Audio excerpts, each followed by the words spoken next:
Are we actually going to like tell people that? Like, Of course we are.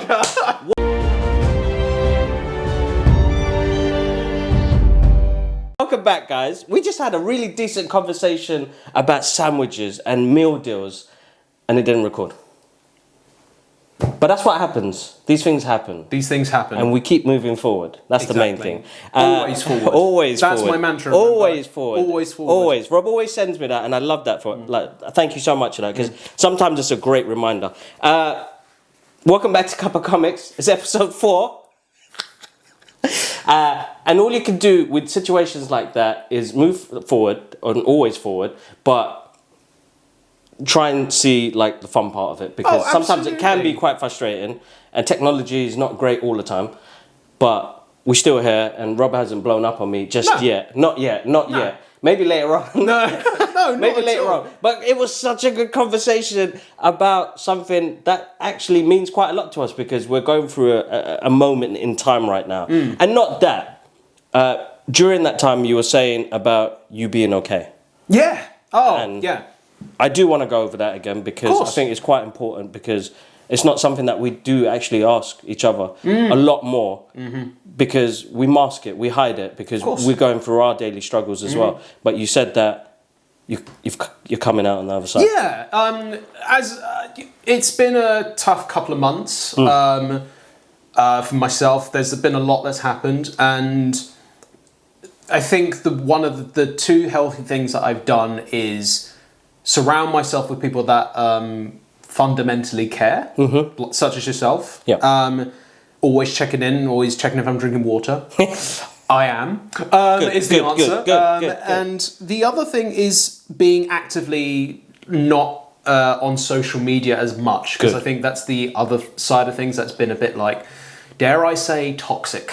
Very. There's been a lot of stuff going on in the world right now, which has been quite overwhelming, and I know for you 100%. In particular, there's been a lot. 100%. And then there's just the personal stuff in between all of that. But the other thing as well that's also carried us through and carried us forward is being actively creative as well. Definitely. I mean, as I have said, I think the work that you post, especially your artwork, is beautiful, and I love seeing it. It brightens my day. So when I see what creativity does for our own mental health and well-being, and it lifts us out of those dark places. That's right. It's awesome to see. And thank you, man. And as I've said, I don't think there's ever an end line to mental health and well-being. It's a consistent battle, which is something that Punching Bag talks about all the way through. So, definitely. And we're still on the festival circuit for that now. And it's been amazing. Do you know what? You've just reminded me, because I think I said this in the 20 minutes that we said before, but I think I said this, but it's been a year since episode 1. Yes, that's right. Yeah. Which is crazy. We got the memory, I think it was a week or two ago. Yeah. And I was like, oh my God, it's been, as we said, things get aligned, right? Yeah. And there's a reason for that. And I believe in that. So you guys already know, we're talking about Punching Bag, and I've seen it. I've seen it. So this is kind of like my review with the writer and director for Cuppa Comics. And and this is me going to be honest with you guys, I was trying to make this like a monthly episode for creatives to jump on, to get inspired by, to talk about their favorite books, comics, movies, music. And I wasn't able to fulfill that because I was on my own journey on jumping on being self-employed, being an artist, and trying to be creative and get paid for it. Which hasn't been easy, and it's been very hard because I have to think about the family a lot, and it bogged me down a little bit. Yeah. But the past few months, I've been getting more creative, and jumping on projects that I didn't think I'd jump on. I mean, I directed a music video last month. It's been 20 years. And how did it go? Archer, I love you. Wonderful reaction. What a wonderful reaction that was. Archer, I love you. But it was challenging, and it was challenging, but it was exciting. I was nervous. I'm working with people that I've worked with before 20 years ago. Right. I'm making a hip hop video. I've been born and raised with hip hop. Oh, okay. That's the music I grew up with at home. Reggae music. My dad used to play a lot of Bob Marley. That's all we listened to in the house. But that got me into the world of hip hop after my uncle gave me like a mixtape of Ice-T. So I grew up with Ice-T and the Wu-Tang Clan. And it gave me this vibe, this message, and I've always wanted to be involved in some sort of music. I'm not musical myself, but being in the background, what can I do? And I got into doing loads of music videos as I was learning videography while I was working in Jessop's. Right. So the day went crazy. There was some mishaps, but it was overall quite fun because doing studio work and then doing outside work, and depending on what type of kit you have, and if the artist tells me he has this kit, Archer, I'm gonna blame you again. I had some great fun with the camera, bro. Yeah. Like, and then we had a storyboard of what we wanted to do, but it was really a fun video, really and truly, something fun. Editing, like from mobile, when you're doing content for mobile, you use all the apps that come on the phone.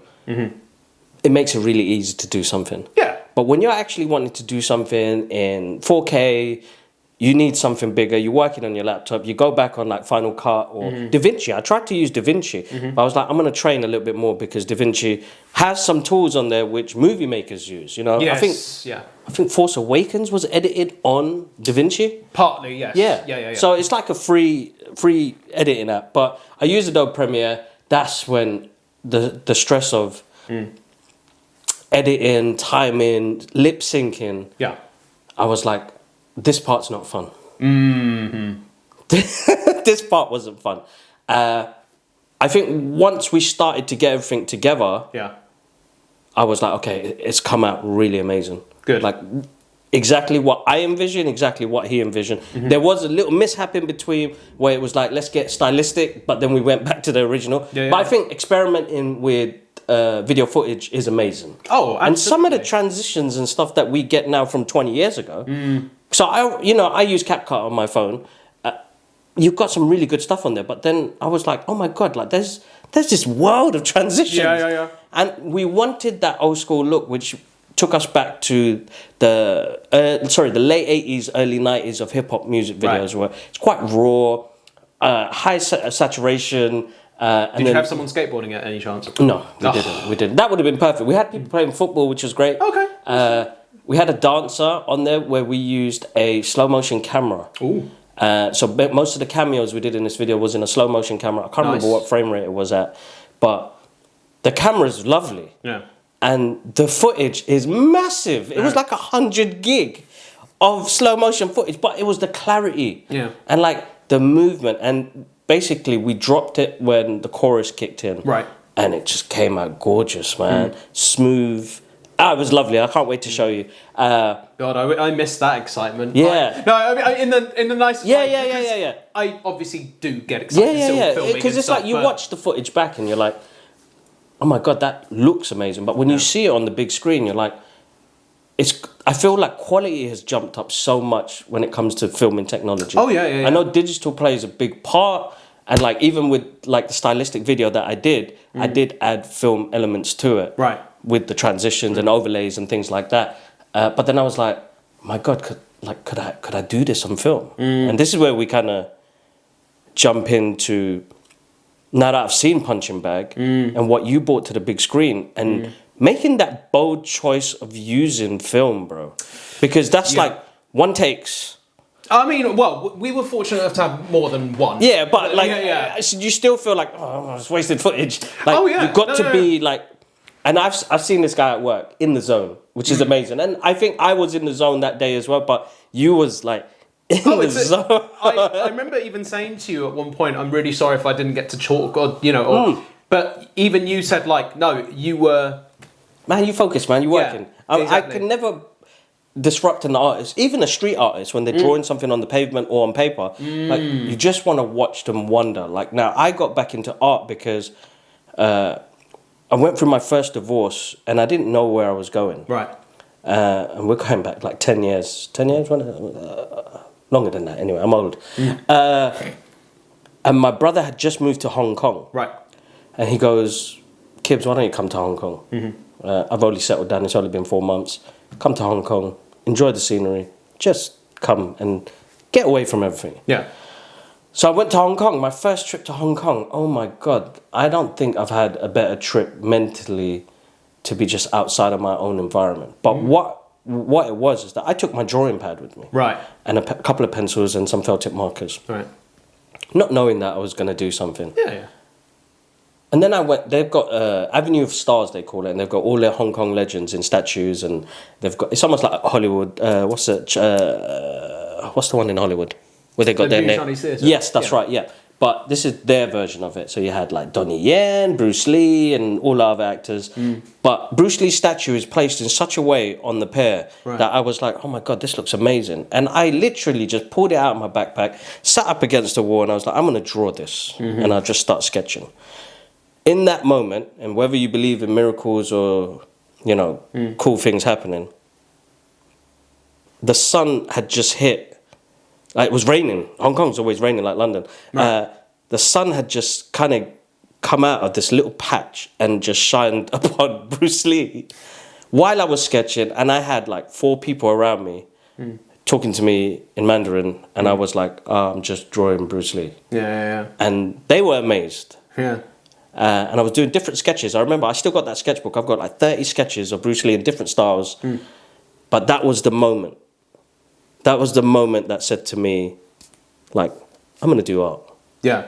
And I'm going to stick with this. Oh, I love that. Yeah. I love that. And that changed my perception of how I saw art again and the love for art again, because I had lost that in my previous relationship. Right.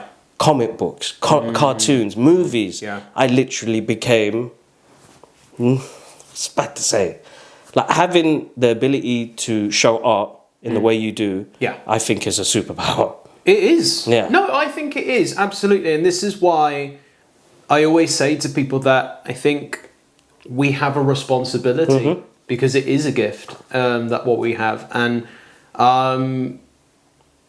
that's why we can't take advantage of it. No, exactly. At all. And that's why, even when I was doing Punching Bag, as more and more people got involved in the production, the weight of responsibility on my shoulders was even more so. I can imagine. I remember, because I don't ever do this, by the way, but I actually had our previous chat on earlier in the day, like today. Yeah. Just as like a recap of like, oh yeah, because it was like a year ago. Yeah. And we hadn't filmed. I think 2 weeks or so later we filmed. That's right, yeah. And there was this thing that I said on there, which I was like, fuck, did I say that? Which was to do with the ongoing battle of mental health and well-being, and why creativity and being creative is such an important factor, because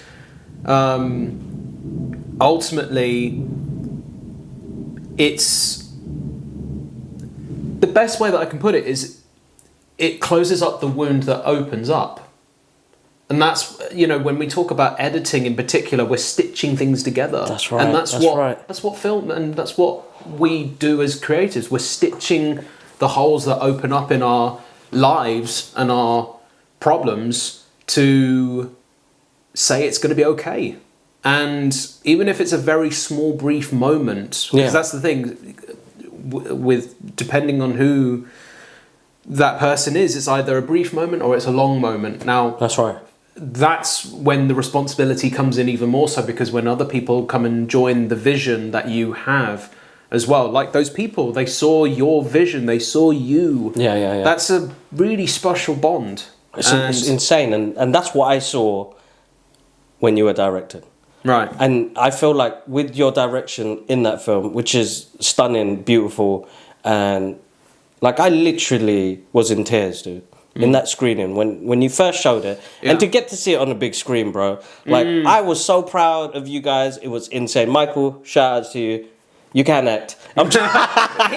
He can act. It was his face said it all, and I think the the visuals that you like going from storyboard to the way, because I've seen some of the storyboards. Yes. And I saw the footage, and then I've read the script as well. And for me, as an artist, getting to visualize all of that, I feel like there's a certain element that you have that I wouldn't see, Right. like in a scene.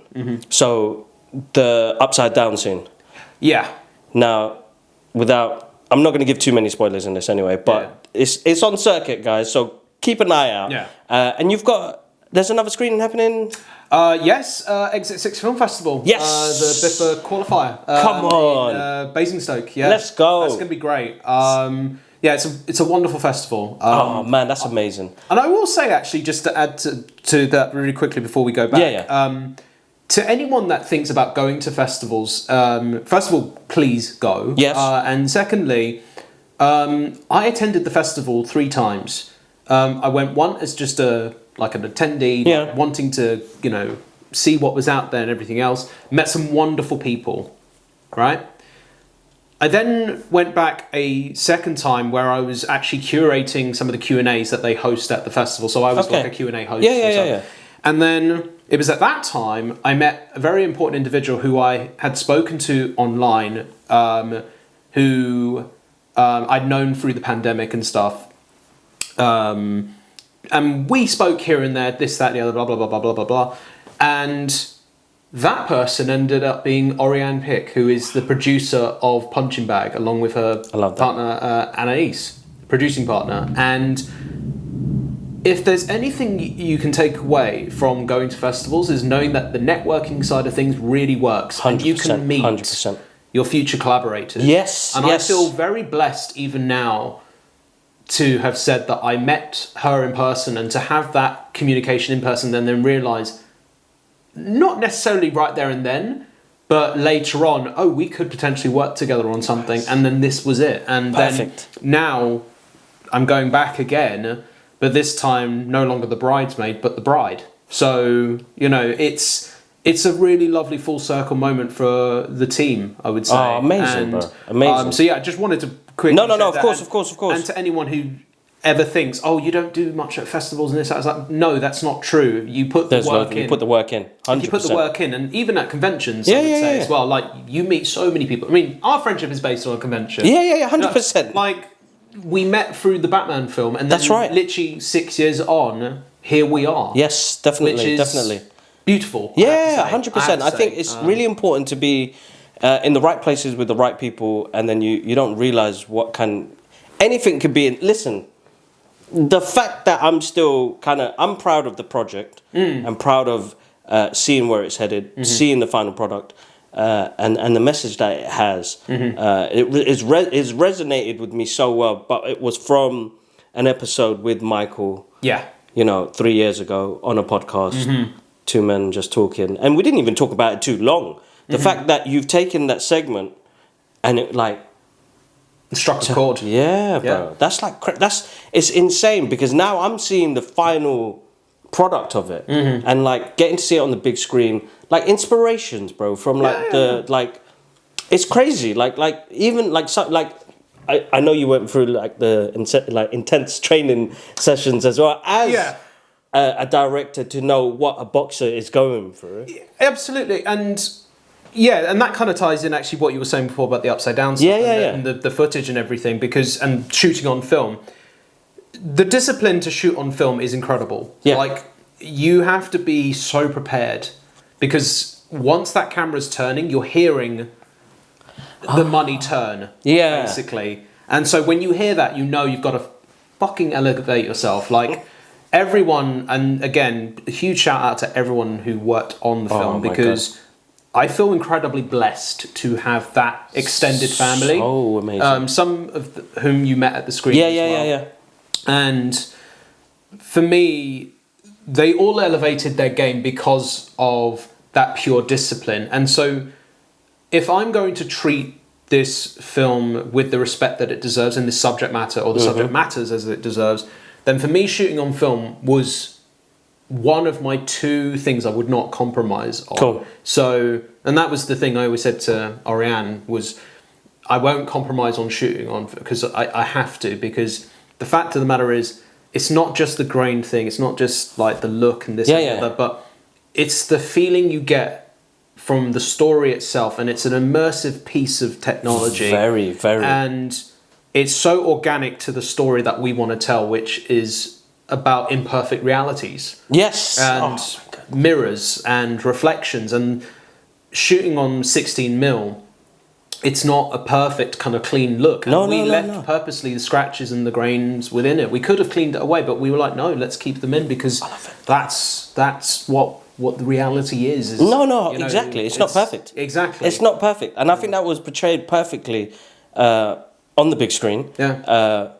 But it is gorgeous, bro. It is gorgeous. Like, for me personally, as an artist, as a person who loves films, like you took me back to an era of filmmaking where we'll go through some of the films, like, you know, like Rocky and Raging Bull, and like it looked it, bro. Yeah. Like, even because you do trickery with camera. Yes. Yeah. So this is the opening. Yeah. You do trickery with the camera, which is amazing, because it's like the boxing. There's a scene in there, the boxing fight scenes, which are amazing. But you make me feel those punches. You make me feel the emotions in that. The sweat, bro. I think because if we go back to when you were saying about the editing thing. Yes. When you were talking about like certain transitions and stuff like that. That's why for me the match cut is such an important trickery. Because for me anyway, because especially in storytelling purposes, because for context, there's a lot of match cut editing throughout the film. So if one person says one thing, it will match cut to something else. Or if Michael comes towards camera and goes like that, it will match cut to another sequence where he's doing that. That's right. And that for me is the purest form of editing, I think. And with that opening in particular, in those boxing scenes, as you say, the reason why they feel real is because because people are invested within the story, first and foremost, and the performances. But also, I think, through my own lessons of learning to box, I know what it means to take a punch. And it fucking hurts, first of all. It fucking hurts. And secondly, I know what I'm asking of them now. Like, I've known, like, Michael was an excellent boxer. Yes. Like, he's incredible. Very good. Ironically, he had to learn how to play his boxing down for camera. Wow. Because he's too fast. He's too fast. Yeah, he's too fast. He's too fast, and it doesn't, in a weird way of putting it, it doesn't feel cinematic. 100%. Yeah, that's right. You've got to. Yeah. And there's also that trust within the partner, your dance partner. Yeah, exactly. And so Mark also had to have that trust there as well. But if I'm asking them for another take, if I didn't know what that meant to them, then I would have felt incredibly irresponsible and 100%, and really kind of disrespectful. So, depending on how people hear this or whatever, a form of method directing. Why not, right? Of course. But for me, it's more of just an understanding and giving back to the craft of sport. Through the craft of filmmaking that I have, which is I'm respecting the sport enough to learn what people go through 100%. and then to bring that into a space where then so there's a one take sequence in the boxing bout. Love it. Where it goes on for at least a minute and a bit. Yes, that's right, yeah. And I'm asking a lot of Mark and I'm asking a lot of Michael and I can say this now because they told me afterwards, but they were purposely hitting each other at certain points because they wanted to make sure it looked good on camera. Yeah. I never asked them at any point to do that. They just had the trust as partners. That's good. I wasn't saying, oh yeah, we need to actually see you get hit. It wasn't that at all. But apparently, so when I was watching on a monitor for those sequences in particular, because you've got no choice. You have to. There was a moment where I went, oh, that looked really brutal, and I would say, you guys okay? And they're like, yeah, all good. And every time they would touch gloves, hug each other and continue. And then they only told me afterwards, like, oh, that no, some of those were actually hits. Ooh. You just didn't, like, we just didn't tell you because we knew how much you cared. Yeah. And we care, but we want to see this realised in the best way possible. And and like I said, Michael was the one who openly said to Mark, like, they both collectively just said, look, let's just not, So bless you. You guys. Yeah. But so that kind of answers your question in regards to the feel of it. The feel of it, it was insane, bro. Like, but it was a special screening, the Rich Mix. I will say this actually, because I wasn't going to, but I will say this. It's probably the most important screening I've had in my life. Wow. And I know that sounds corny to say, but only because when you realise the journey you go on to make a film, 2.5 years it took us to get to that point and screen then. And to be able to look back over it and feel all the stuff that we went through. We had our industry shut down not once but twice. We had 2 crowdfunding campaigns. Yes. This is a story that people don't know about, but I ended up selling a lot of my own stuff just to make sure that crew members either got paid or they got fed. 100%. That's when I say about, because I kept making the mistake of saying sacrifices. It's not sacrifices, it's investment. It's an investment in myself and knowing that I can do this, but I can do this for them. And that's when I come back to the whole responsibility thing earlier about when you know other people have an attachment to this story and what we were trying to do, and they have that connection, that puts even more on my shoulders. So then when we're at the screening and we're seeing it all happening and everything else, and it was a sold out screening, like literally packed, 132 seats packed, practically, maybe 1 or 2 left, but who knows. And it was packed. I was in the crowd. It was packed. Don't worry. But to be able to share that experience with friends, family, colleagues, and some industry folks who attended as well, to be able to have that kind of screening, because it's rare for a short film screening to have something like that. That's right. It was a real honour, I have to say, because if anything going forward with this film, I can always look back at that moment knowing that there was a support network in that there. space 100%. that appreciated what was going on that screen. And look, I will say as well, subjectivity. Like, maybe this film won't hit home to everyone, but that's okay.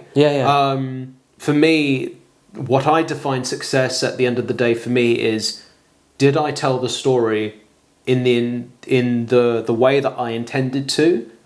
Did I see the vision through? And did I allow the creators in the team to do their job and to do it to the best of their ability? There you go. And that for me is what the definition of success in regards to telling a story or creating a piece of art. And to anyone I say,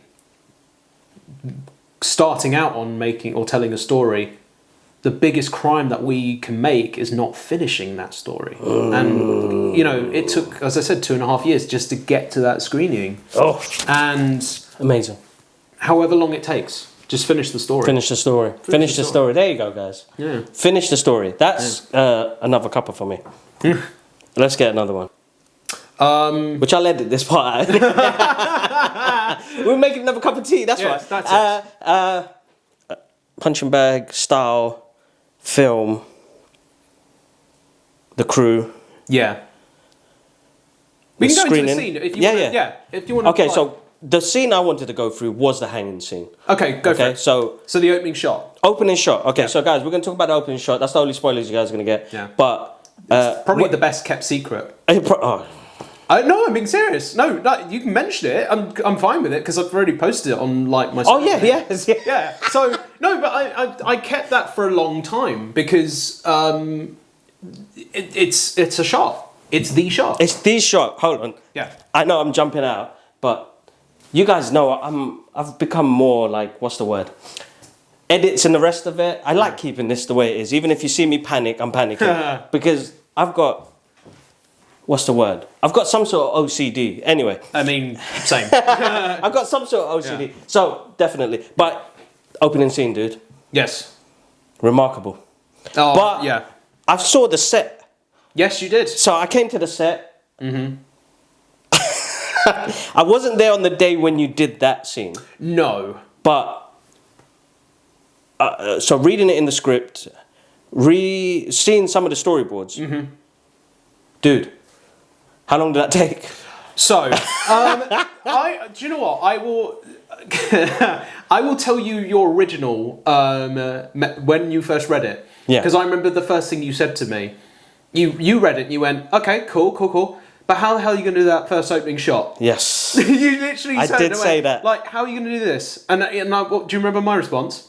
I'm trying to. I'll have to go back. I was like, I don't know. I don't know. I literally was my response. I was like, I do not know. I don't know. But the simplest way of putting it is, I mentioned earlier about meeting Oriana at a festival. Yes, that's right. And the full circle moment with Exit 6 and stuff. When we had our meeting to discuss the film, there was two things I wouldn't compromise on. Shooting on film. And the opening shot. If there's anything else we need to like tweak or compromise or anything else, happy to do so. Like discuss. But the opening shot for me was an essential one because, and this is pretty much my film school kind of training coming into play, where one of the best lessons I got taught was if you can summarize your film in your opening shot, you've got them. You've got the audience in the palm of your hands just like that.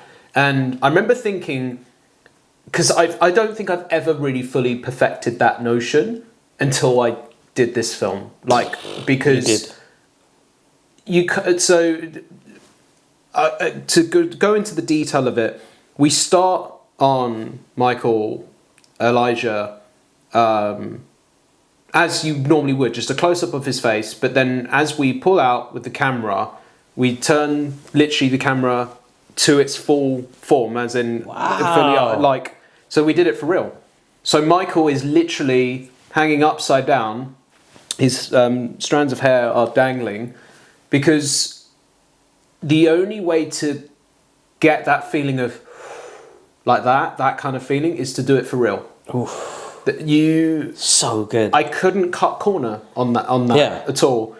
And for me, it's a beautiful metaphor of the film, as the title, Punching Bag, and it is a literal hanging punching bag. But also, it's also a kind of great summary of the filmmaking that we have for the film, which is, yes, we're shooting on film, we're shooting in black and white, we've rigged somebody upside down, and we are literally flipping the expectations of what people expected when they were going to watch a boxing film. Amazing. So that, for me, was why I could not compromise on that. I don't blame you, because it's such a visceral imagery. Like, it literally, because as I've read everything, seeing it on the big screen, and it was like, you've got me. Yeah. You 100%. You perfect that, bro. Mm-hmm. That's a Street Fighter perfect KO.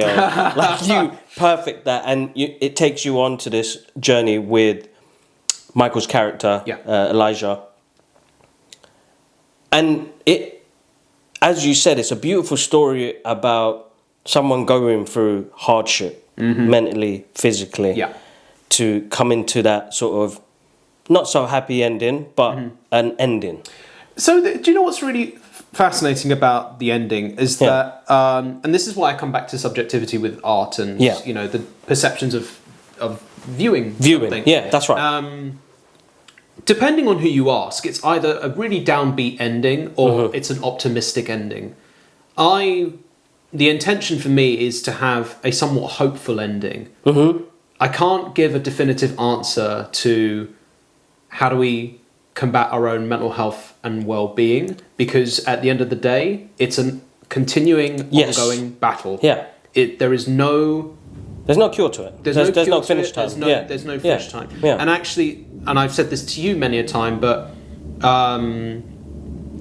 there are some people that don't make it through the end of the day. And that's Exactly. what the biggest achievement that we make as human beings every single day is.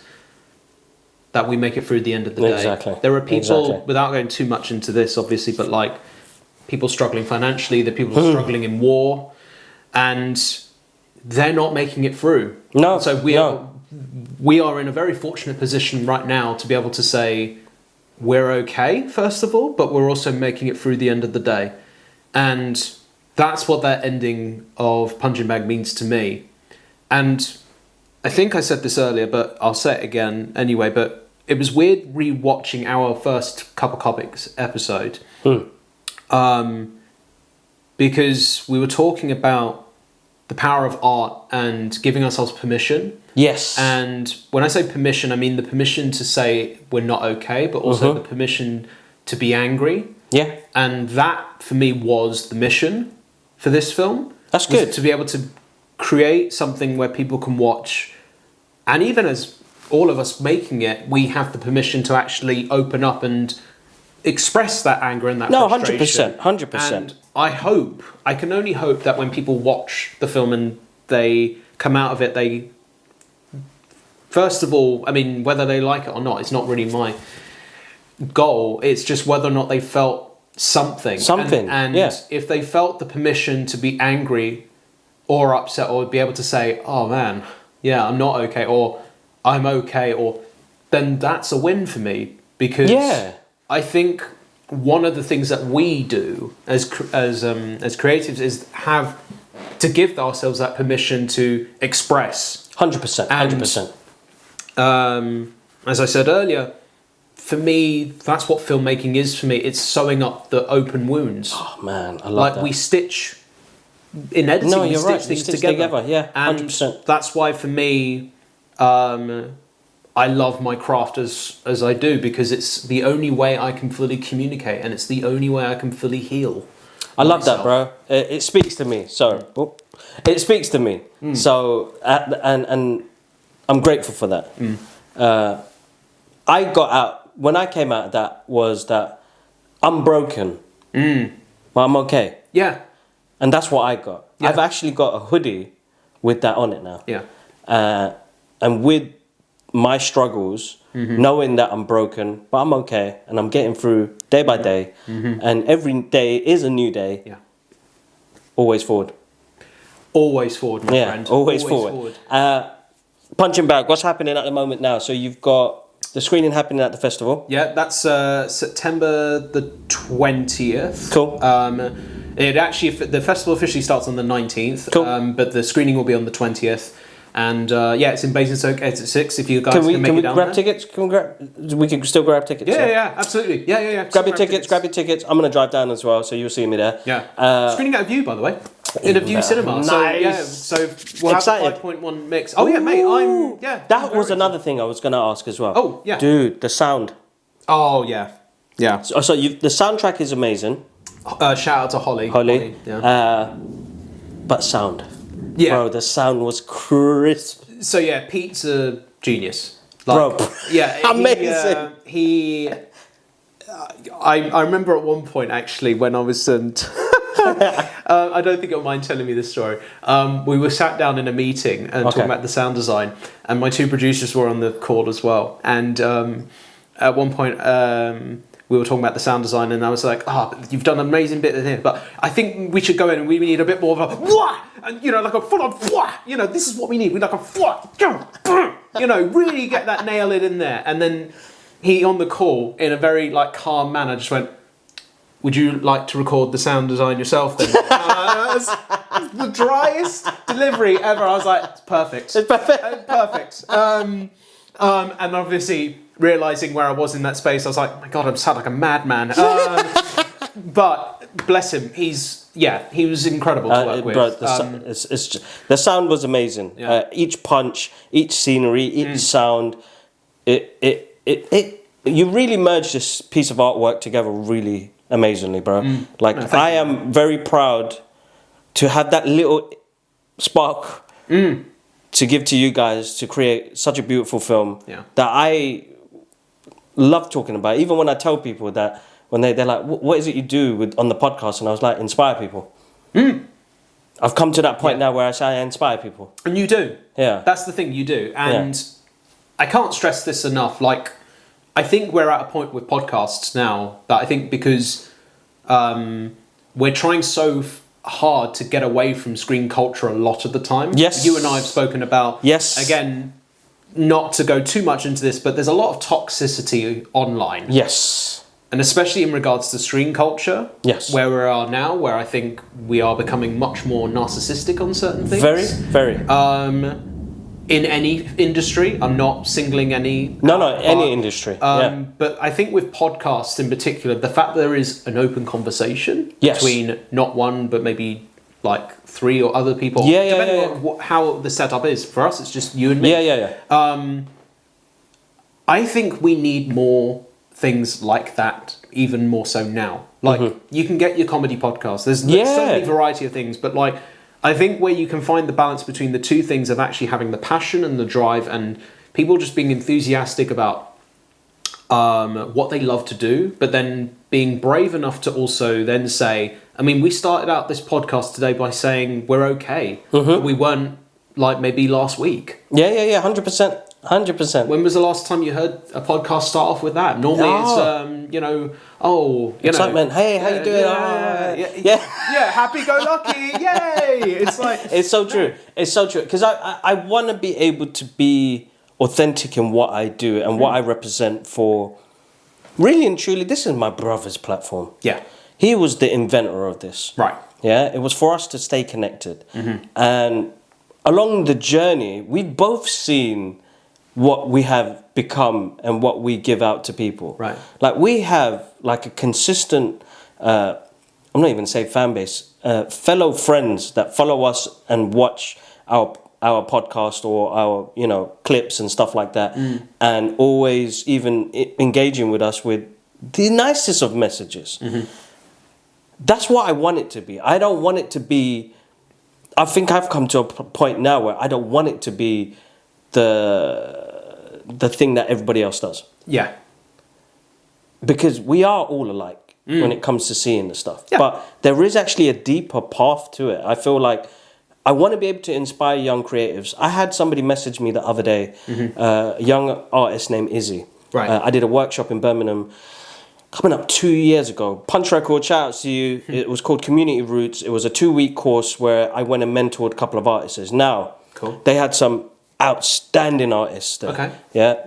Digital illustrators and traditional artists. Right.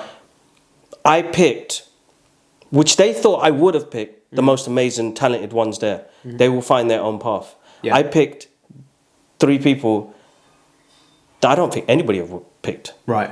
Because I saw me in them.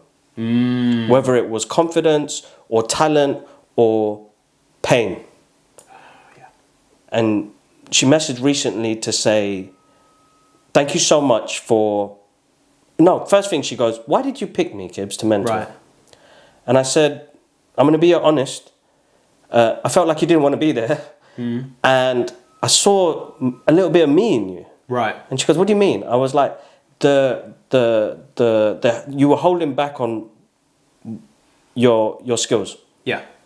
Which I think is amazing. She's this amazing pattern drawing artist, but she does lifelike portraits in digital as well. And she later on said, like, she suffers chronic pain. Right. And she gets fatigue, like, constantly. So she's really tired all the time. And she finds her days very hard. Izzy, I'm so proud of you. She said thank you for being there. Thank you for picking me. I've had the most wonderful year ever. I've been in 2 opera shows now, which I never thought I'd be doing acting and singing, let alone. Coming from the back, like an Islamic strict background. Right. But I got to meet Guz Khan and the crew twice for a man like Mubin, and she got to work on different sets, and she's doing different artwork, which is showcasing around Birmingham at the moment now. And I said, that wasn't me. That was all you. Yeah.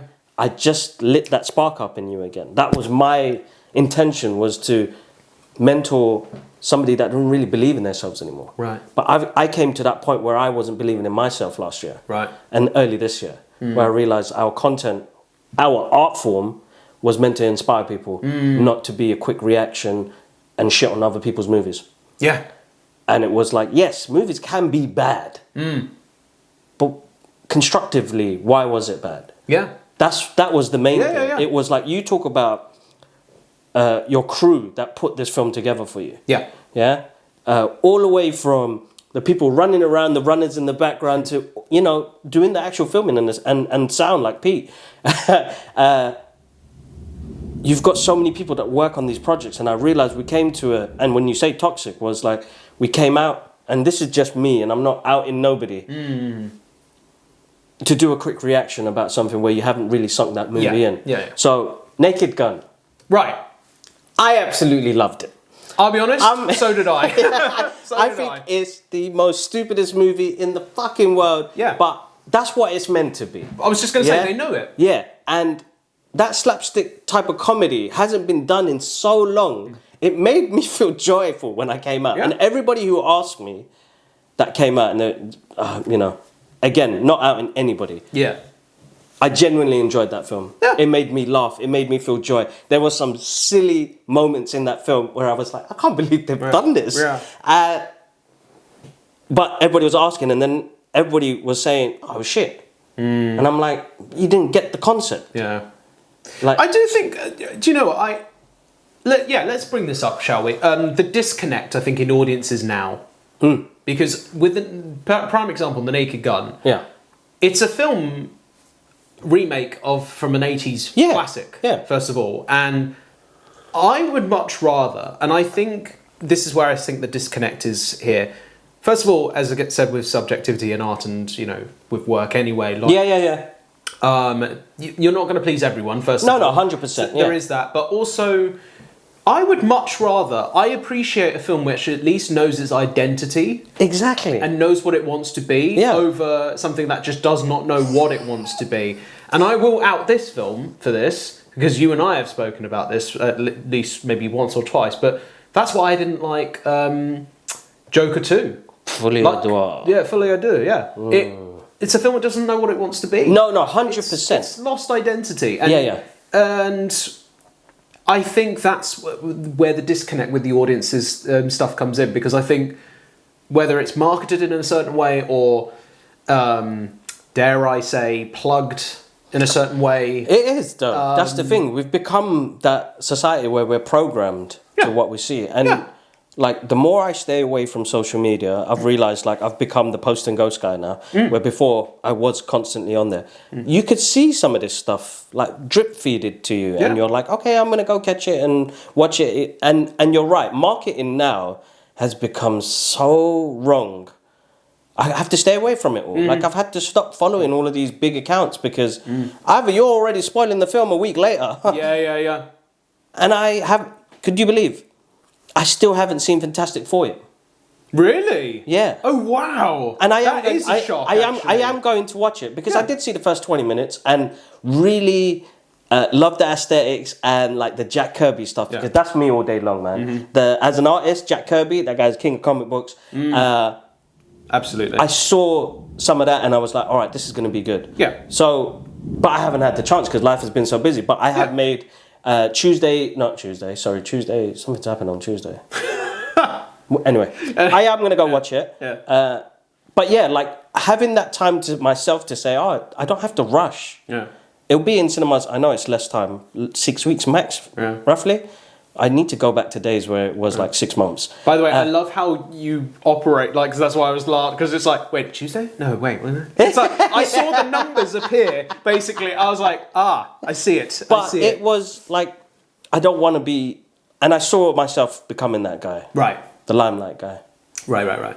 Like, if, like now if I go to screenings, I don't even say hello to anybody no more. Right. I quickly go and watch the film and I run out. Right. Because I really want to enjoy the film for myself. And I want to take it out. Because I don't want to get lost in, as you said, the numbers game. Yeah. Do you know what? It's a really interesting notion about the whole numbers thing right now. Because for me, at the end of the day, why should that matter to me? Exactly. Because all I'm trying to do is do my job. 100%. And 100%. When I go to those events and stuff, I'm going as a fan. I'm going as a like Yeah. the last one I should say was Superman. Yeah. Which I very much enjoyed. Very, very much enjoyed. It was quite an overwhelming experience, if I'm honest. Very, yeah. There's a lot thrown at us and everything else.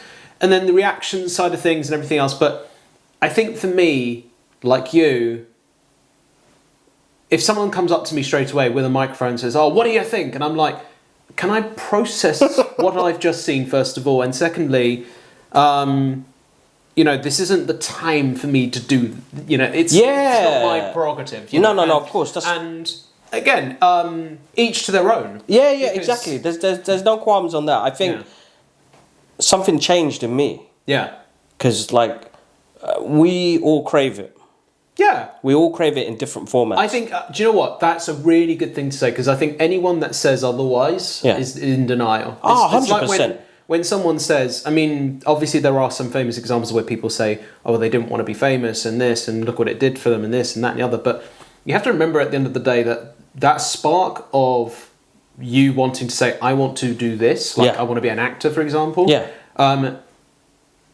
It is a form of me. 100%. And look what I can do. 100%. And ironically, one of the reasons why I stay behind the camera is one of those reasons. Yeah. But now, unfortunately, we are a part of this digital age and this screen culture age where I got no choice but to kind be in front of the screen. And it's true. Be in front of it I and always do my publicity. 100%. Because I feel like...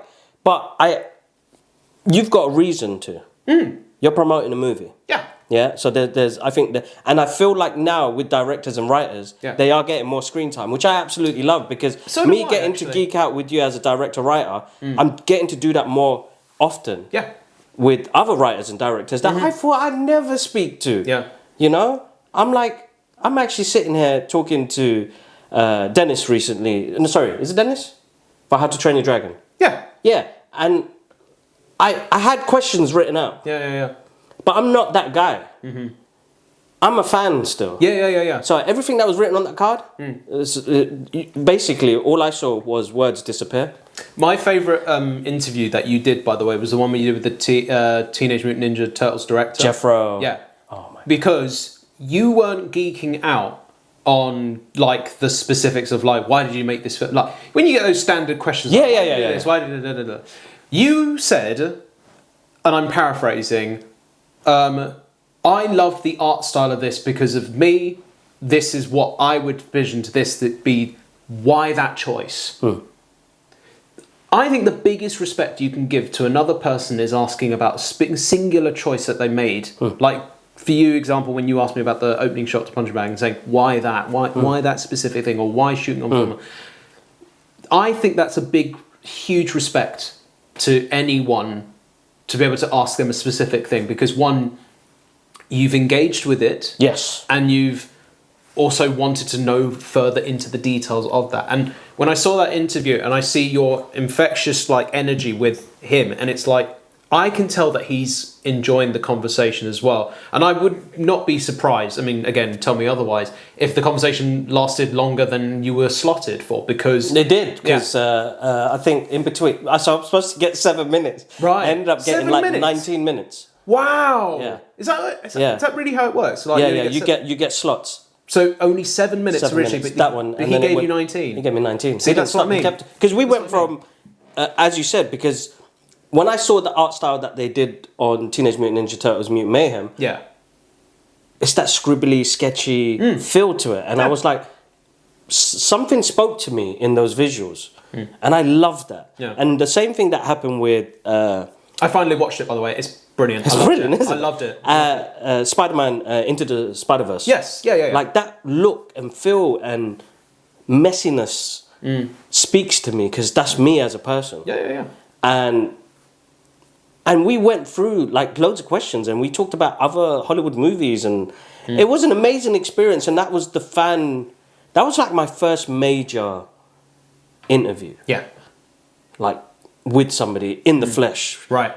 And I did borrow a camera from you, didn't I, that day? Yes, I did. Probably. Yeah, I did. I did borrow the camera from you. Yes, you did. Yeah, I did. Yeah. And then was filming and recording, but he was impressed that, I think it was at the end of the interview after I asked him to do the sketch, and the lovely woman in the back, she was like, You've had longer than you're supposed to have. But he was like, dude, you know, like I'm so appreciated about what you even knew some of my films from before. Yeah. And him being a storyboard artist. Yeah. And I think it's that appreciation of, I love people's work. So that's why I would dig down into your work. And you're a storyboard artist, so I will connect with you even more because you draw. Yeah.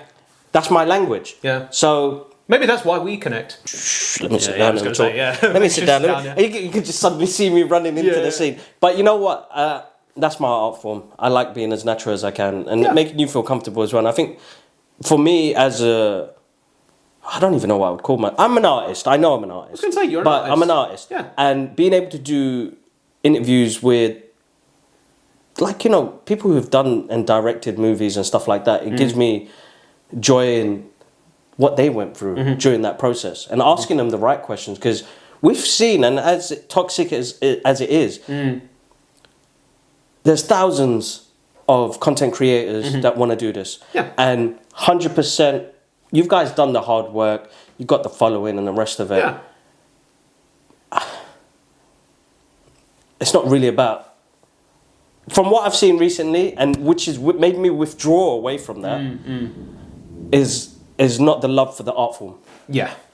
I think that, do you know what, I think that's a really interesting thing, because I've met so many people that, I remember one person said to me, at, funnily enough, one of those screening things where they said, how do I build up my following for this and this and this, because I'm an actor, and I turned to them and I felt like I was being mean at the time, but I said, shouldn't your question be, how do I get the work? You know, how do I, do the job that I want to do? Yeah. How do I do the job that I love? Exactly. You know, why should the numbers on a social media thing be important to you? Like, why should I care if you haven't got the X amount of numbers or X amount of comments in a post? That doesn't matter, really doesn't matter.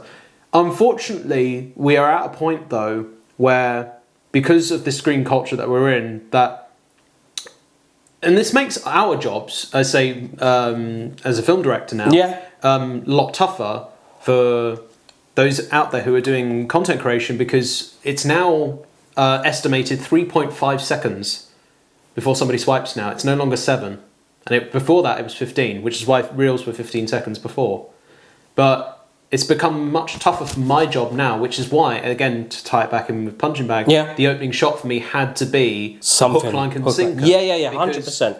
That is the first. So the first 5-10 seconds is sound design, which you hear of the story leading up to the shot, and it's that's your first 10 seconds. That's crazy. And but that's where we're at now. Like, someone could watch Punching Bag on their phone, and if they hear that stuff, they're like, "Oh, what am I hearing?" You know, that's the lean in. Yeah. I was speaking to, actually, I know exactly who I spoke this to, so another shout out to her again, but Holly, the composer, and she said to me, I always love watching something where you lean in. Yes. Yeah. And that's so good. That is a beautiful way of putting it, because it's true. Yeah. Because even when I'm watching a film in the cinema, if I'm enjoying it a lot, and if it's like an intense conversation or whatever, I always lean in. I always want to just like lean into it. Funny enough, that happened in Superman. Oh, dude. Same here. Yeah, it Same happened here. in Superman when... I can't remember what scene it was. Actually, no, I know exactly what scene it was. It was the scene when him and Lex are arguing towards the end. Towards the end. Yes. Being and human. Being human. And then you've got Lex shouting back as well. And it's like, I'm leaning in. I'm invested. Oh, dude, that was me. That was me. It. Yeah. I don't get that a lot with content. You know, no, because I'm not. Well, first of all, I'm not actively leaning in, but also, the pressure now on us is to prove that we can still do the jobs, but my job entails a bigger screen. Yeah, exactly. So and that's why should I have to prove on here, like on this phone, imaginary phone in hand? It's right there. I could have just picked up that. There you go. Rather than, but again, that's the scale of it. And I'll be honest with you. And here's a scoop for you now. This is why, for me, the next big leap I'm taking is the feature. It has to be a feature now, because shoulda, woulda, coulda, I don't want to be saying that. good. I feel that the leap for Punching Bag is done. Yes, that's right. And the next big leap now is to finally make that first feature happen and then eventually get the second in the pipeline and then get the third in the pipeline. Let's go. I have a slate now. Cool. I can officially say I have a slate of films that I'm working on, and on the one hand it's overwhelming, but at the same time it's progression. Yeah, 100%. It's growth. It's growth, And the next time probably when we chat is when the film is either in production or it's done. I hope. Wait, man, I'm excited for you. Yeah, that's brilliant. Yeah, but that's so. This is why I want to kind of separate it from. This is reality stuff I'm doing. It's not. It's not. What's the word? How can I say it without being rude or making anybody feel smaller? And I don't want that, because I think art form can be done in different forms. Sure. And with what you guys do online is amazing. But I would say something. I feel like with a feature, you're grounded. It's a grounded piece of work. It's like when I draw on a piece of paper, it's a piece of paper, it's grounded. Yeah. My thoughts and feelings are going into there. So with what you're doing, and I feel like with what I've suffered recently with content and with what I found out about my health issues, I realised something's changed in me dramatically to say, ooh, what am I doing? And that's why I jumped on to doing that music video. It's back out of my comfort zone, but it was grounded. Like, I'm doing something with people. I'm not by myself, because doing content by yourself is fucking lonely. Yeah, and you're trying to reach out to an audience that really don't give a shit. And that's the hardest part of it. Is accepting that, because you can have one video blow up to 8 million, and then you could have your favorite edited video. Which I did the Superman content for a month. Yeah. That was 31 days of content. Oof. Yeah. That's a lot. And I filmed it in batches. Yeah. And I got to be creative with my editing. And nobody watched that shit. Right. And that's not because I felt like somebody would watch it. I just felt like, oh, that was actually pretty decent stuff. Like, I ended up putting hope into something that's not really got, how can I say it? And a good outreach. Yeah. It's not got a good outreach. It's not going to the right people. Now, on different platforms, it was received really well. Yeah. But on the platform I wanted it to work on, I realised is dead. Yeah. And I've come to a point now where that specific app is not good for my creative output no more. And I found another app which I get somebody who don't know me enjoy the work and bring them inspiration. And I focused on that, and I've realized, oh shit, like, I'm connecting to other young artists now. And even with the podcast page being on that as well, we've got a better reach, and we're more real on that app. And I realized with I don't even want to say it because I feel like I'm going to get shadow banned or something. Fuck it, Instagram. Fuck it, Instagram. It will only push out stuff that's from people that have already got billions of followers. Right. And, the algorithm is catered for that, basically. Right. Where on the other TikTok, you've got a better reach. You connect with actual general people that actually like your stuff and talk to you about your stuff. And what pens did you use? What pencil did you use? Like, when you're getting questions like that, you're like, oh, I'm engaging with somebody, which is great. But I want to be able to make art that connects with people now. Yeah. And with you doing your feature projects, I feel like that's more grounded. And me working on more grounded projects where I want to do more music videos now. Yeah. I want to do more storytelling. I want to make a short film now. Like, well, I've come to a point where I was like, I've got all of these ideas in a notebook that I haven't been able to. You said it. Is finish it. Finish the story. Yeah. And I've got several stories I haven't been able to finish. Right. And now I think I've come to a point where it's like, okay, I've put far too much energy into that, thinking it was going to give me some sort of limelight. Yeah. I don't want that limelight. I want to create. Yeah. And it's been a hard road to get to that point and to understand that. Yeah. But I've had to step away from everything to get that message. I'll also just add to that notion of stepping away. I say this not just to you, but to anyone. But fucking hell, take a break. Yeah, so important. It's just so important. Take a break. So important. Recharge batteries, as someone once said to me. Like, change the scenery. Change the scenery. Yeah, exactly. change the scenery. It's so important. Yeah, I mean, this is the thing I learned recently, which is you can get burnt out. Oh, so quickly as well. So quickly. So like quickly. I mentioned before that this was 2.5 years of a journey. All of that has rushed back to me. And to a point where I realised, I haven't taken that break. So I've now taken that break. I've gone away. Not like anywhere like away. Like just I've gone away to recharge. I've drinking plenty of water. 100%. Yeah, as you know, I am exercising more frequently now. I'm, feeling better. That's good. That's good. But you, again, as one of my mates says to me quite often,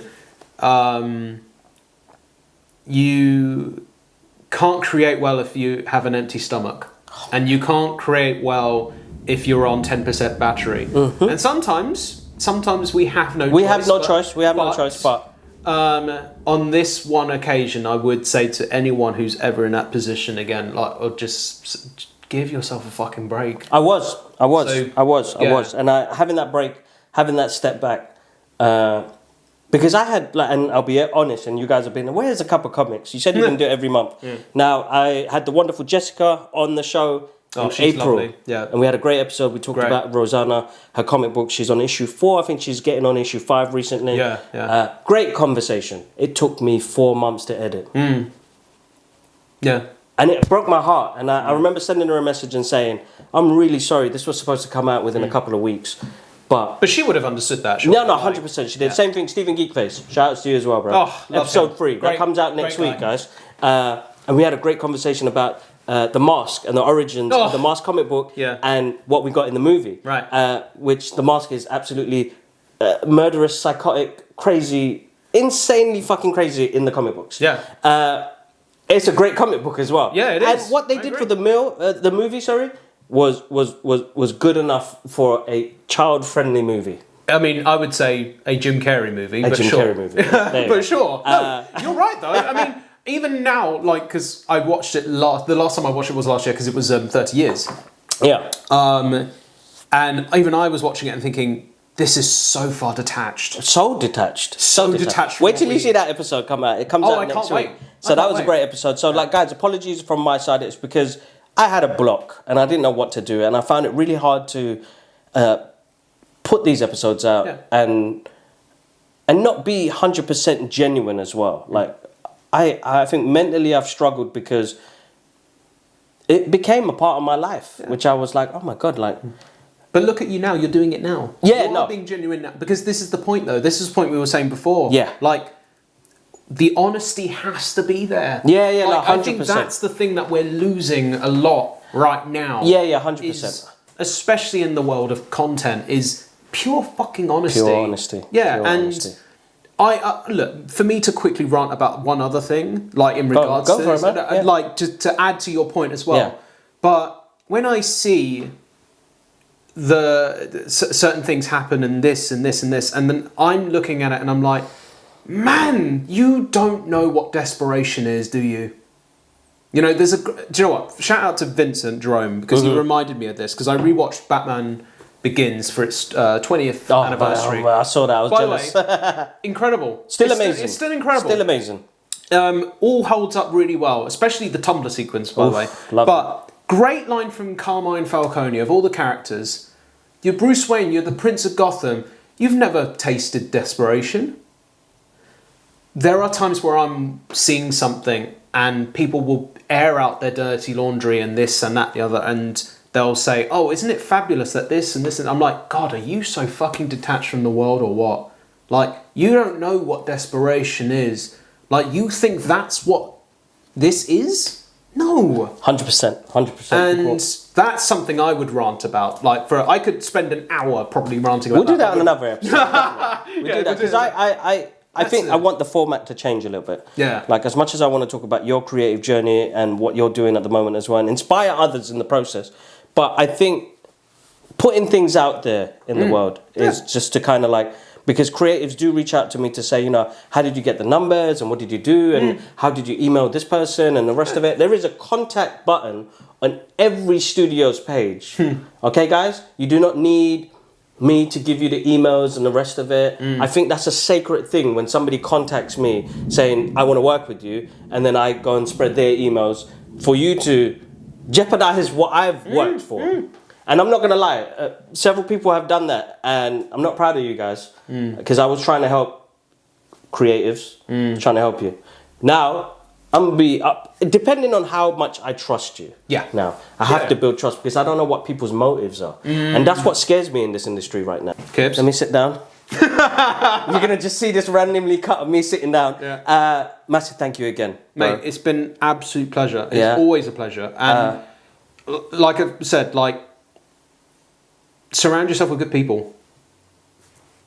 And you're a fucking top bloke and just a lovely human being. So I'm always up for chats. And, no, definitely. You know, whether they're recorded or not. No, that's right. I'm still learning. I'm still getting there. I'm still getting there.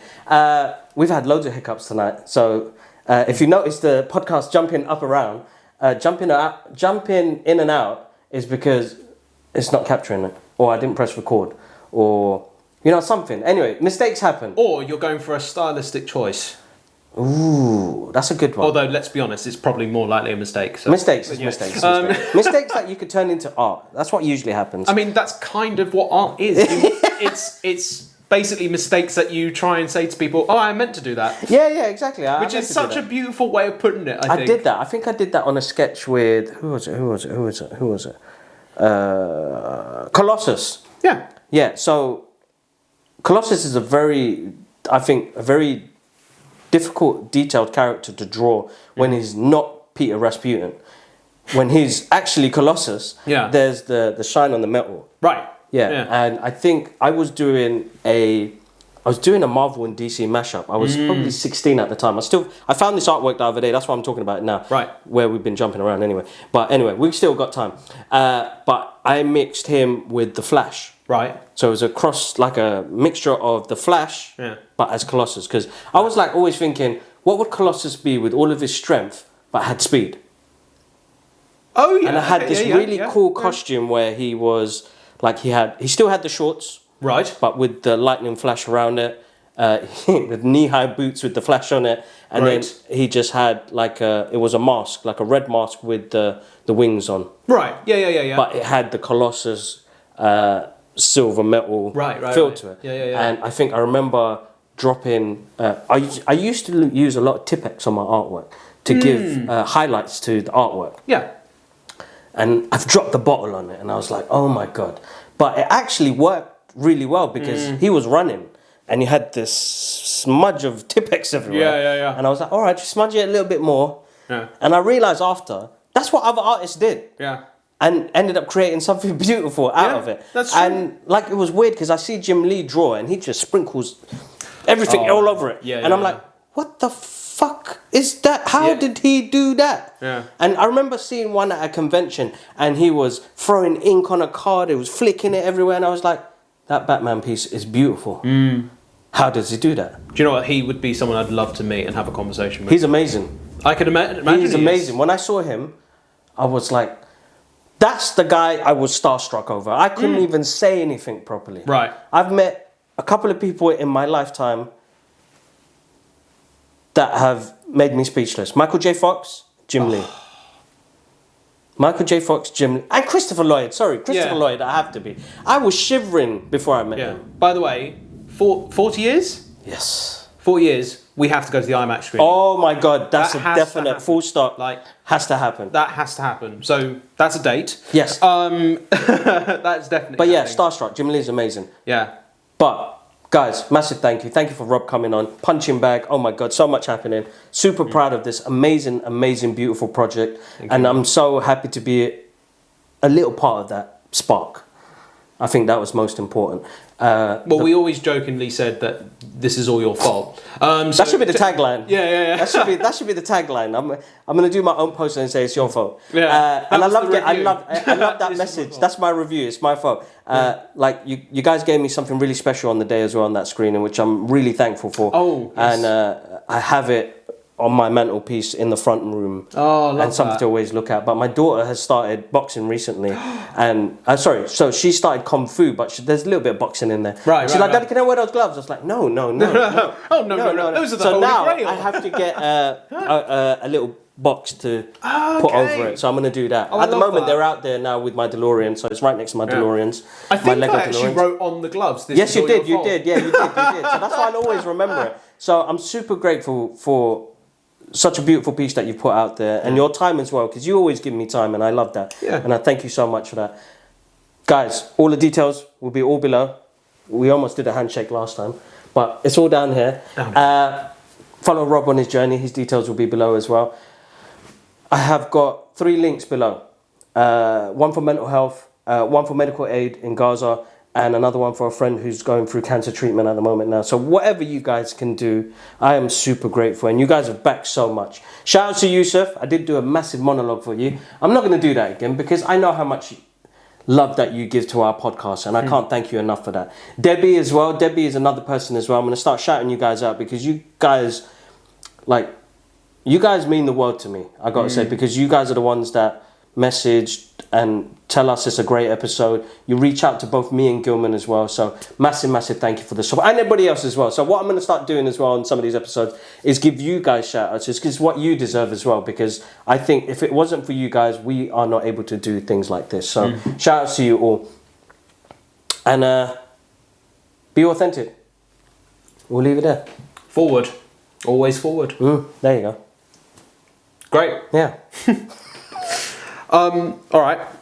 So, one of my go-to questions that I probably giving too much away of my life here, but when I meet new people, let's just say that, is what is your sandwich or what is your meal deal? Ooh. So, sandwich meal deal. So, I think you can tell a lot from a person Okay. by what they order.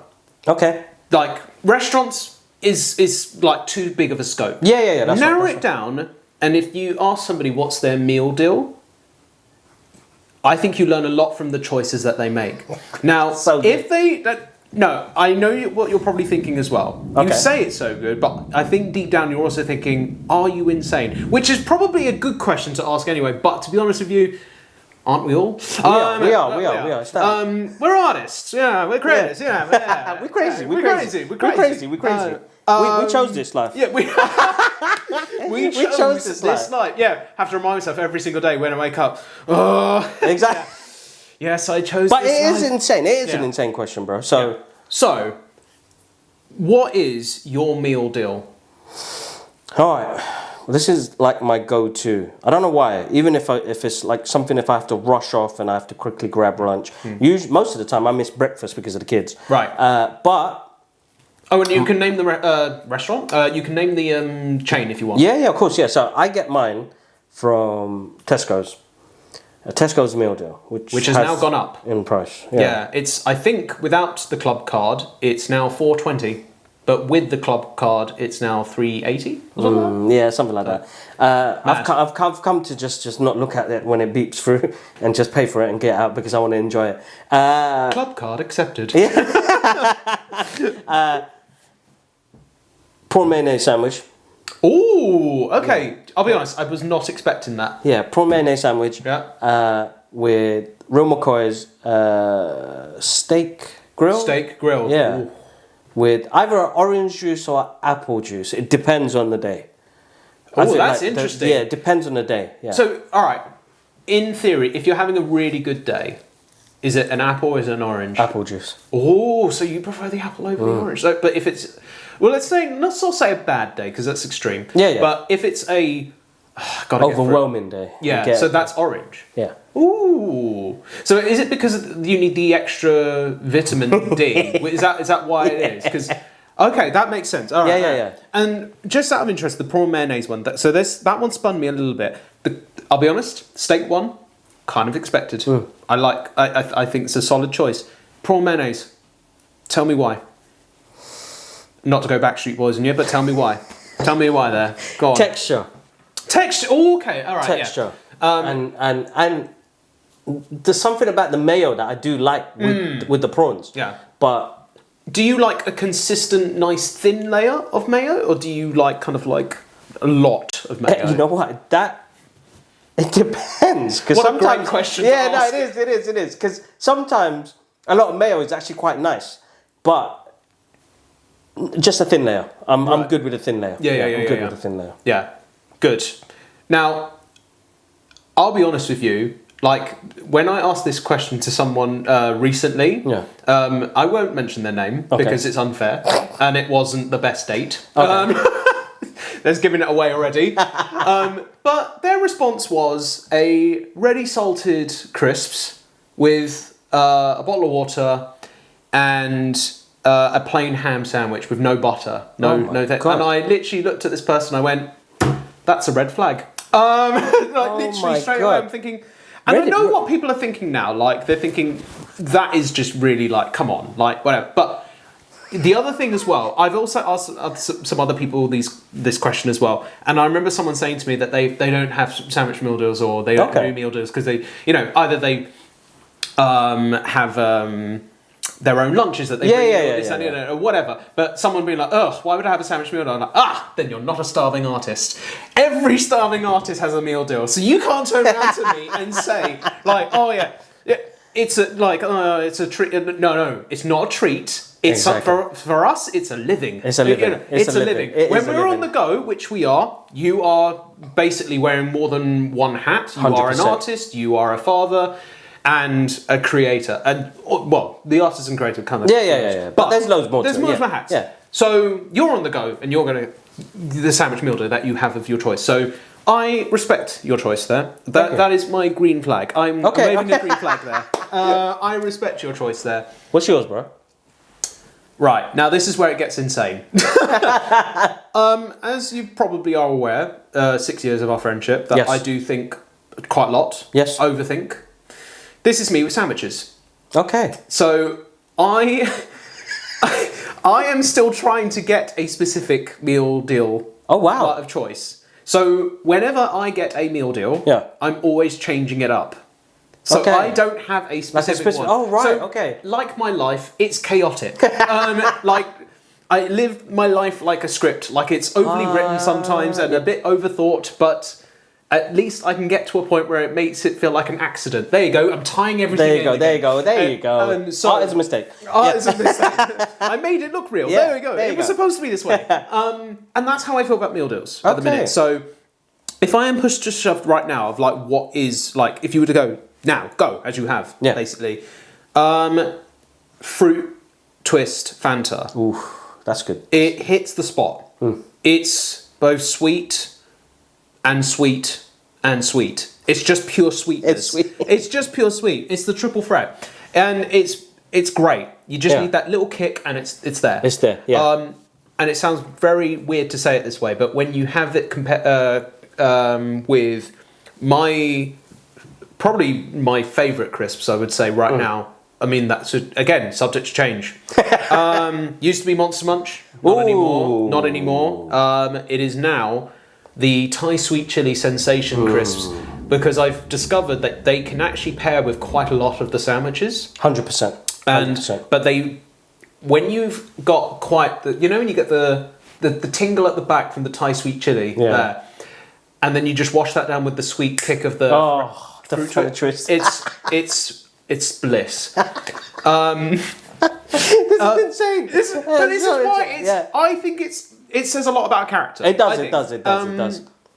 And I'll be honest with you, this might go in the script. This might go in the feature script, I'll be honest. This conversation. Because one of the big things about the feature as well is about coffee. Okay, cool. Coffee is a big thing within it. And flavour of coffee, I think, is a big thing. Anyway. Okay, cool. David Lynch stuff to one side. Okay.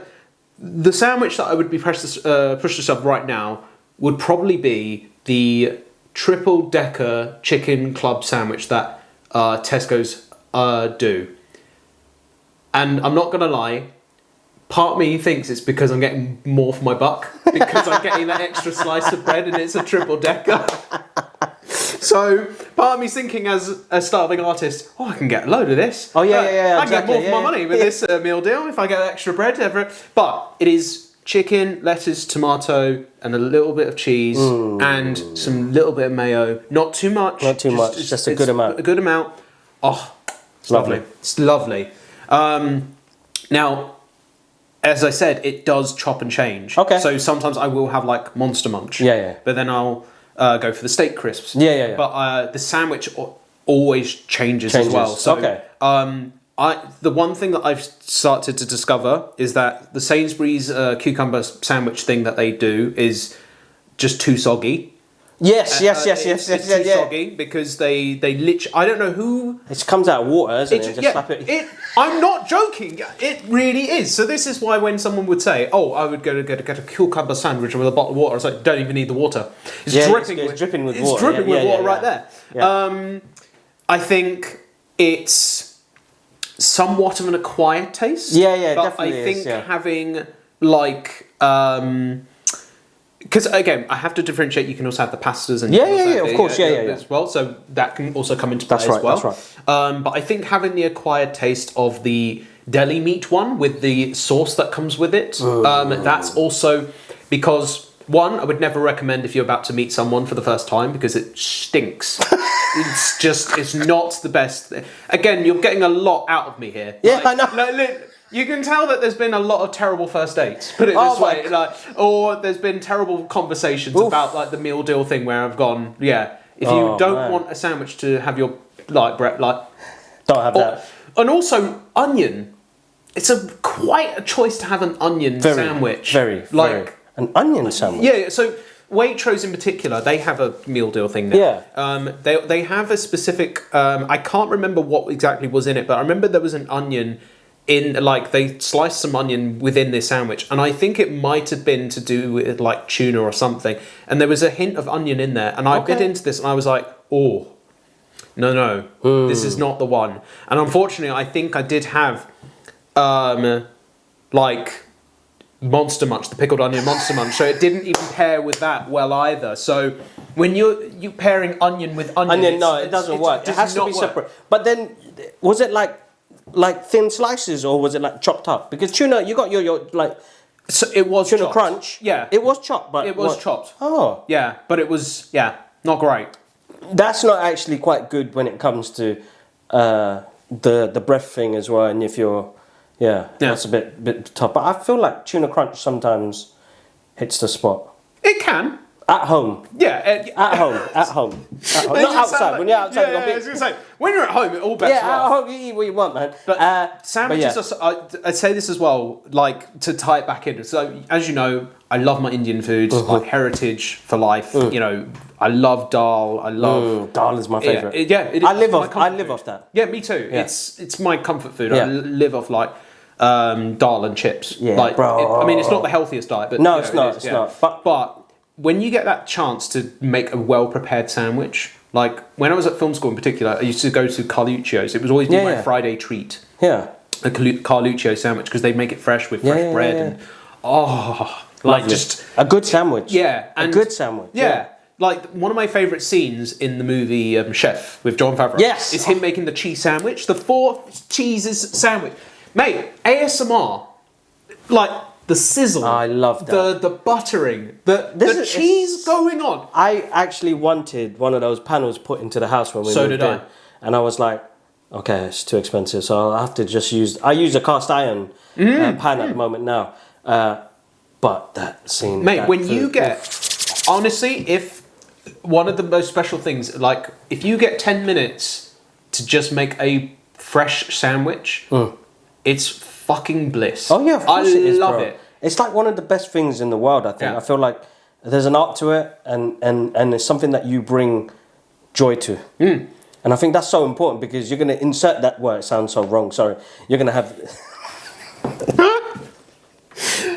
And this is how you get to know. This is insane. This is insane. Anyway. But do you see my point, I do. You get to know the person, their choices, how they went their everyday life. It just clicked. It just clicked. Yeah. It's not a silly question, though. No. But I also think as well, the whole sandwich concept of like creating and everything else also ties in with us, with our creativity as well. 100%. 100%. Taking that delicate time to be... Because we're all chefs, really. Yeah, we are. I mean, we're not, but you know But that's why that movie made me cry. Yeah. because he's an artist. He's a father and an artist. Yeah, and it always got me, and I don't know what it was. My brother's like, "Why are you crying so much?" And I was like, I know exactly how he feels. I know exactly what he's going through. Yeah. And it connected on such a level that even his artistry was being a chef. It connected to me as an artist because of what I do and what I want to try and put out there. And I'm still on that journey. Yeah. It connects, and cooking and making a sandwich is so like it is a part of us. Yeah. It's what we're creating, it's what we're putting out there. And then I was going to say the other one again, but I'm not saying it because I don't want to get myself in trouble. And then you guys will be getting me in the comments. But you've made me see something different, which is amazing. I mean, I would never ask that question, but now it would be. It's a good conversation. If somebody tells me that they like a ham sandwich with no butter. With no butter. That is the driest sandwich in the world. Yeah. Ready salted crisp and a bottle of water. Yeah. Fuck off. Yeah. Sorry. Fuck off. Sorry, fuck off. Told you, man. Like, it's a red flag. It is a red flag. That's made me think now about the questions I ask other people. This is going to be a very interesting episode, bro. No. Listen, I don't even know what to say, but it's just opened up like a world of questions right now in my head. But that's how insane Rob is. So he's just proven to you how insane we are as creatives. Yeah. That we have little. That's amazing, bro. Sorry, because I'm taking that on a personal note because I don't have like a mechanism to try and gauge people. I do exactly. There's a line that Lois says to Superman while the Justice Gang are trying to beat that dimensional being outside. Where she goes, "You see the beauty and trust everybody." And that line hit me so hard because that's who I am. Yeah. I whether if people backstab me or whatever, or just in general be bad to me, that I still see a little bit of hope. Yeah. And I still see beauty in them. Because we're all different and I can accept that. Yeah. But because I don't know how to gauge it, I just see everybody as beautiful. Yeah. Everybody's beautiful to me. But you've kind of given me something now which I can cope with, where it's like, hey. What's your favourite meal deal? Yeah. Tell me. What's your meal deal? Let's talk. Yeah, because then that deepens the conversation on a much larger scale. Absolutely. That's what I mean. All right, guys, in the comments. What's your meal deal? What's your meal deal? All right, Rob, thank you so much, bro. Oh, my pleasure. Brother. Thank you so much. That was good. That was good. That is.